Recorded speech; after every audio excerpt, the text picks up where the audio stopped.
Bonjour à tous nos amis de la page Facebook Maurice Cerullo Francophonie. Je vous parle toujours en direct depuis le marché international, ici au Centre Legacy à San Diego. C'est un endroit unique où vous pourrez venir vous promener et acheter des souvenirs du monde entier, d'Israël, d'Afrique, d'Asie et d'autres endroits encore. Alors, nous continuons notre école du ministère par vidéo et hier, nous avons vu que notre ordre de marche est clair. Dieu a dit, dis à mon peuple de se lever et de déclarer la guerre à la guerre du diable. Nous n'allons plus nous cacher, nous n'attendons pas que le diable nous attaque, mais nous allons de l'avant et nous envahissons le camp de l'ennemi. Et nous disons à Satan, retire tes mains de ma vie. Alors, dans l'enseignement d'aujourd'hui, nous allons apprendre à nous focaliser, nous concentrer sur notre véritable ennemi. Alors, ouvrez grand votre esprit et on se retrouve juste après.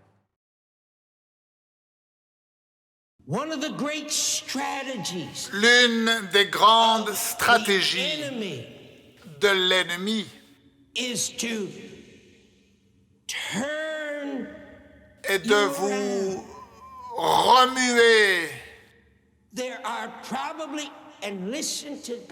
et écoutez le serviteur de Dieu, que cela entre profondément en vous.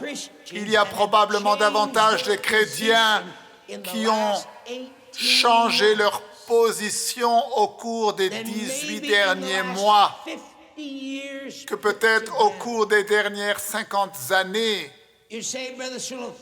Vous dites, frère Cerullo,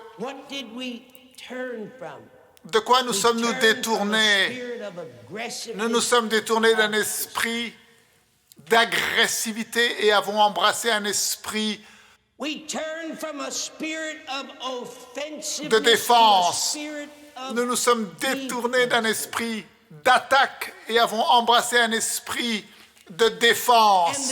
Et l'ennemi a été très intelligent en utilisant les circonstances de l'Église pour placer l'Église dans une position de défense. On est sur la défense avec les impôts. Nous sommes sur la défense avec les médias. Maintenant, on fait attention à ce que les médias et les journaux peuvent dire à notre sujet. Nous sommes sur la défense. Nous ne sommes pas dans une guerre naturelle. Il n'y a rien de naturel à propos du diable. Il n'y a rien de naturel concernant les choses que nous voyons. Quelles sont les manœuvres de l'ennemi? Vous voyez, la stratégie de ce diable est de discréditer Dieu. Il y a deux choses que les gens possèdent. La première, c'est leur caractère, et la deuxième, c'est leur intégrité. Et le diable veut détruire le caractère de Dieu, et il veut détruire l'intégrité de Dieu.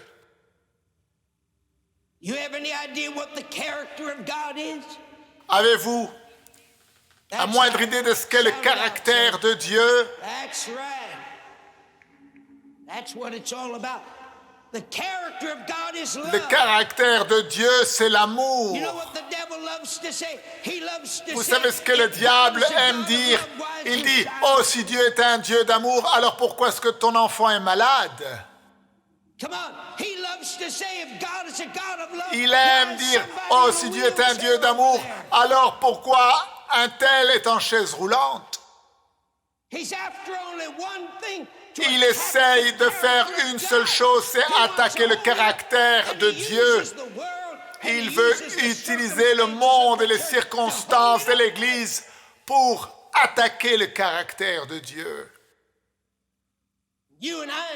Et vous et moi, nous savons qu'une parole n'est bonne qu'au niveau de ses paroles. Et si ses paroles ne sont pas bonnes, alors la personne n'est pas bonne. Qu'est-ce que vous pensez que le diable dit? Il dit, il est écrit, il est écrit, il est écrit.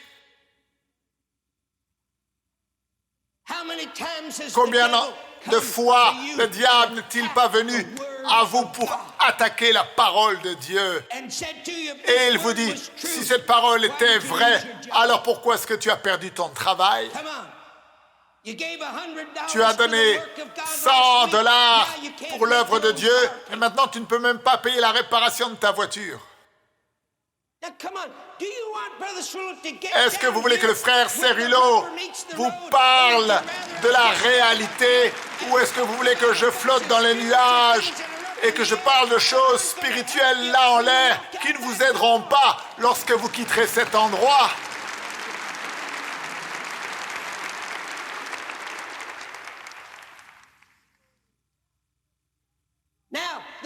Maintenant, la force de ta position est probablement la chose la plus importante lorsque tu entres dans cette arène pour déclarer la guerre à la guerre du diable.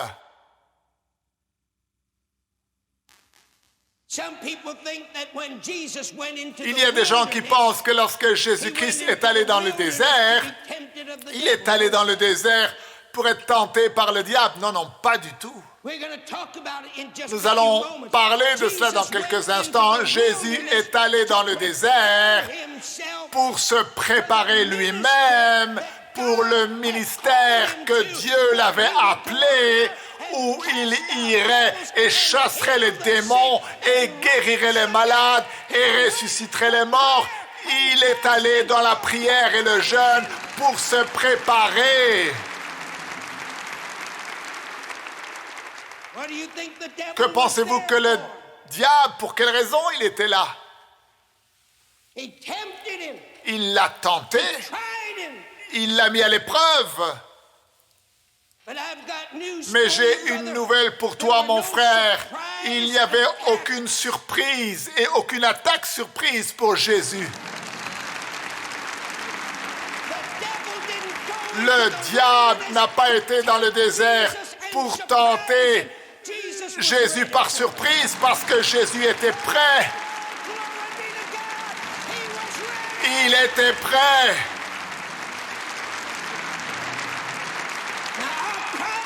Alors notre problème est le suivant. Nos expériences disent ceci simplement parce que nous n'étions pas prêts, nous n'étions pas préparés aux attaques de l'ennemi. Et il y a trop d'attaques surprises qui viennent dans ta vie. Et tu n'es pas prêt.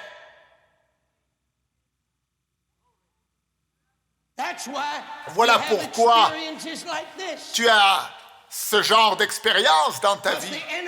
Parce que l'ennemi vient, il t'attaque ici et là et là. Et au lieu que toi tu sois prêt et équipé pour faire face, tu traverses ces expériences jusqu'à ce que tu es là en bas. Et là, tu te repens et tu pleures et tu te saisis de Dieu parce que tu es déjà coincé dans la défaite. Et alors, tu commences à essayer de remonter. Et si tu n'as rien appris de cette expérience, tu retomberas à nouveau. Il y a 2000 ans de cela, l'Église de Jésus-Christ est née.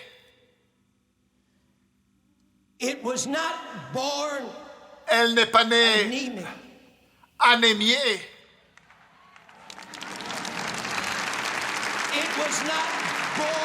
Elle n'est pas née sans force, sans puissance. Il y a 2000 ans de cela, l'Église de Jésus-Christ est née. Et ne soyez pas offensés.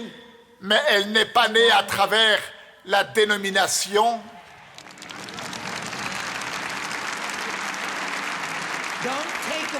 Ne soyez pas offensés, je ne dis pas cela pour critiquer. Elle n'est pas née à travers une organisation. 2000 Il y a 2000 ans de cela, l'Église de Jésus-Christ est née à travers une caractéristique unique. Et cette caractéristique unique lui a donné la capacité divine.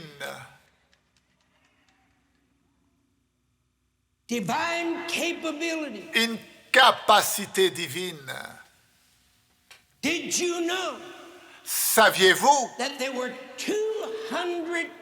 qu'il y avait 250 millions de personnes en vie sur la face de la terre lorsque Jésus est venu il y a 2000 ans de cela, 250 millions de personnes. Mais saviez-vous qu'au cours des 2 premiers siècles après la mort de Jésus-Christ, saviez-vous que le monde entier a été christianisé? Vous me dites, frère Cerullo, alors le christianisme devait être une religion populaire pour se répandre à telle vitesse et gagner le monde entier. Ça devait être une religion populaire. Oh non, c'était le contraire en fait. Le christianisme n'avait rien de populaire.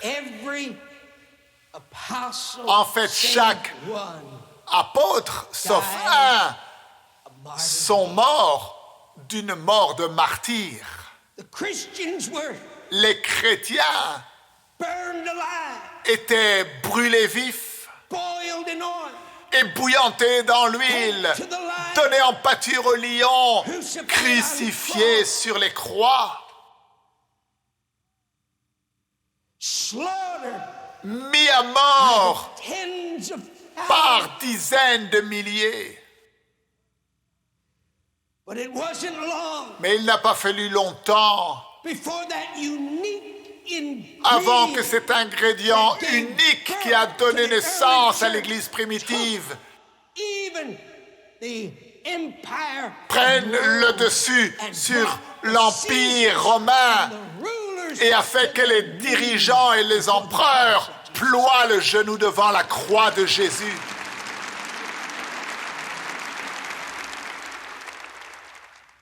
Il y a 2000 ans de cela, l'Église de Jésus-Christ est née. Elle n'est pas née avec la connaissance intellectuelle. Elle n'est pas née à travers les doctrines. Avez-vous la moindre idée combien de gens l'Église de Jésus-Christ a envoyé en enfer en s'occupant des choses futiles? Et cela me rappelle cette petite femme qui a rencontré Jésus au puits. Et Jésus lui a dit, « Donne-moi à boire. » Et elle a dit, « Comment? Mais comment? Toi qui es presbytérien, tu oses me demander, à moi qui suis pentecôtiste, un verre d'eau. Ne sais-tu pas que les pentecôtistes et les presbytériens n'ont rien à voir l'un avec les autres? »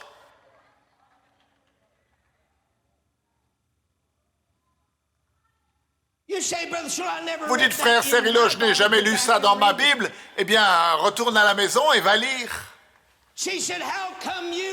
Comment se fait-il, toi qui es juif, tu me demandes, moi qui es samaritaine, un verre d'eau? Ne sais-tu pas que lorsqu'un juif voit un samaritain, eh bien, il faut passer de l'autre côté de la rue parce que nous n'avons rien à voir l'un avec l'autre?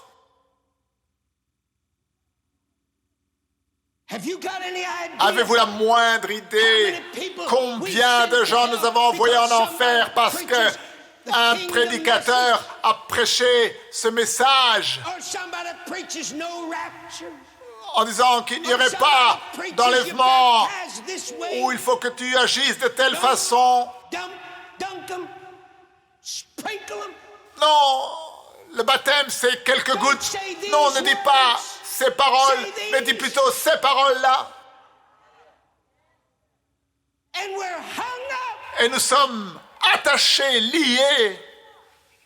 Il y a davantage de gens aujourd'hui avec toutes sortes de doctrines au cours de ces dernières années du christianisme, et c'est ce qui avait été prophétisé, qui se produirait dans les derniers jours. Mais je suis là pour te dire que Dieu suscite une armée qui ont leur esprit, qui est focalisé maintenant sur ce qui est essentiel et important. Et ils vont se débarrasser de tout ce qui n'est pas essentiel à la doctrine principale. Il est temps que nous commencions à nous concentrer sur notre véritable ennemi. Vous savez ce que Jésus a dit? Si seulement tu savais qui te parle.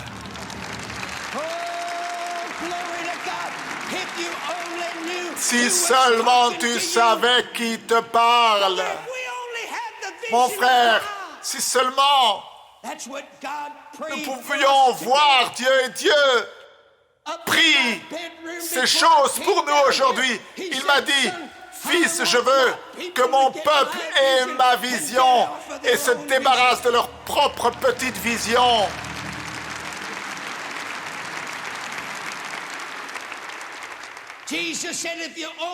Jésus a dit, si seulement tu savais qui te parle. Rappelez-vous, nous avons dit, vous connaîtrez la vérité et la vérité vous rendra libre. Nous ne parlons pas de connaître des mots. Il y a 2000 ans de cela, l'Église de Jésus-Christ est née et elle n'est pas née par une connaissance intellectuelle. Elle n'est pas née par des mots.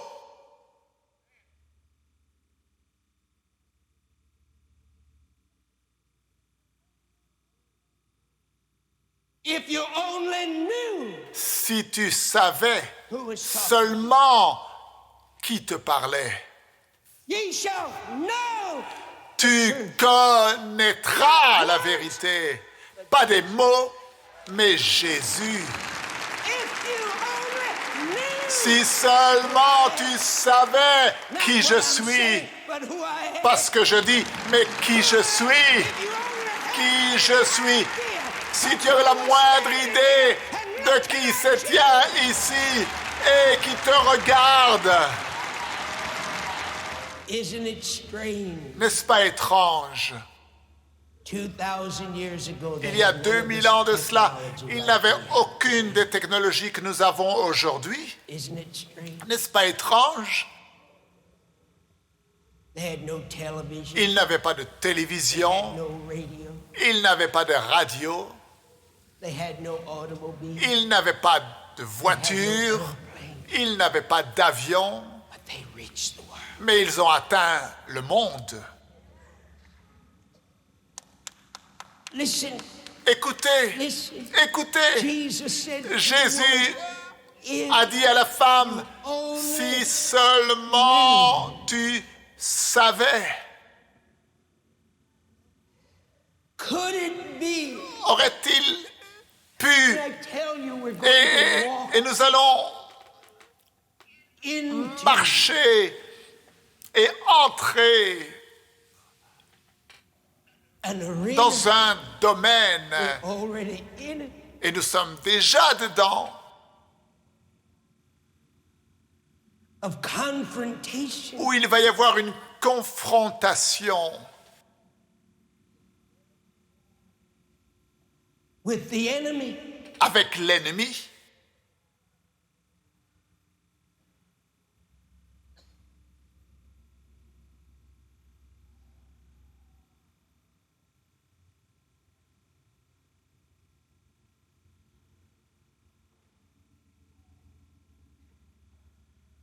Get ready for a shock. Soyez prêts pour un choc. Please don't get angry with me. Et s'il vous plaît, ne vous mettez pas en colère contre moi, s'il vous plaît. Could it be Aurait-il été possible qu'il y ait quelque chose qui ne va pas? Est-il possible qu'il y ait quelque chose qui n'aille pas avec notre expérience?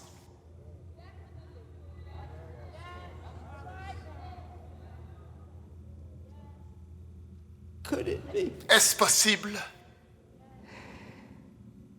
Could it be that maybe Est-ce possible que peut-être who have stood behind the le prédicateur qui s'est tenu derrière have le not pupitre had enough n'a pas eu of an experience, suffisamment de and l'expérience? as a result, Et le we résultat have produced qui en découle, c'est que nous avons produit une église.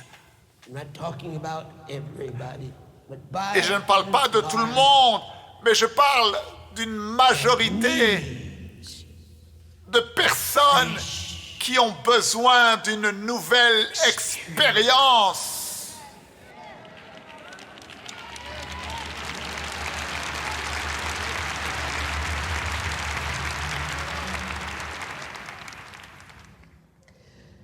Just put this deep inside your heart. Et mettez ceci profondément à l'intérieur de votre cœur. Put it deep inside your spirit.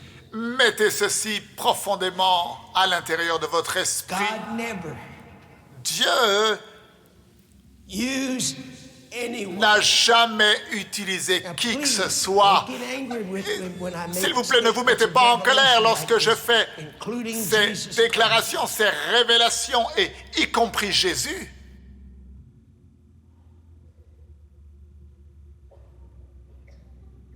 Including Jesus Christ. Y compris We'll go into Jésus-Christ. that in Et depth. nous allons en parler en profondeur. God never used Dieu n'a anybody jamais utilisé qui que ce without soit first sans premièrement leur donner experience. une expérience. The reason why La raison pour laquelle church l'Église primitive, without the written word sans posséder la parole écrite, a été capable de manifester ce qu'ils ont manifesté. C'est à cause du fait de l'expérience qu'ils ont eue avec la parole vivante.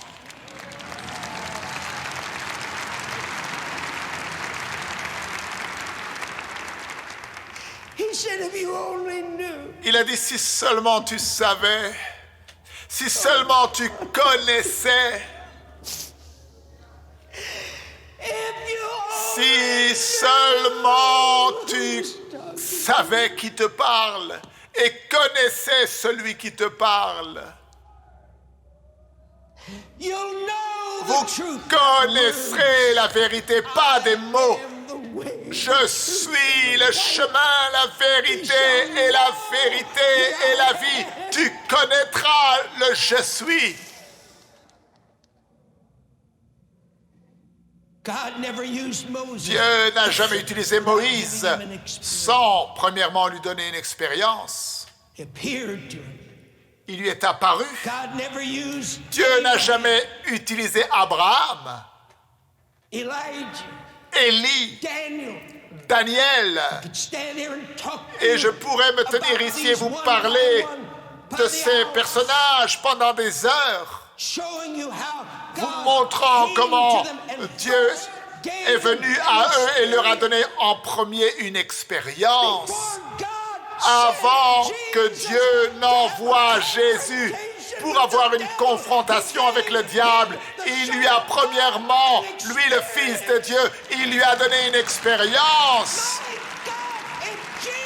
Mon Dieu, si Jésus a eu besoin d'une préparation, toi aussi tu as besoin d'une préparation pour chasser les démons, guérir les malades. Qu'est-ce qui te fait croire que tu peux te tenir ici avec seulement une connaissance intellectuelle et que tu pourrais chasser les démons et guérir les malades et chasser les démons et ressusciter les morts et entrer dans le territoire de l'ennemi si tu n'as pas premièrement eu une manifestation de Dieu qui touche ta vie? Nous devons passer de la défensive à l'offensive. Nous n'allons pas permettre au diable de discréditer Dieu et de discréditer son caractère. Et le caractère de Dieu, c'est l'amour. Le diable est un menteur. Nous devons nous focaliser, nous concentrer sur notre véritable ennemi. Et pour cela, Dieu veut nous donner, premièrement, une expérience. Nous avons besoin d'un temps de préparation et c'est exactement ce que ces enseignements vous apportent.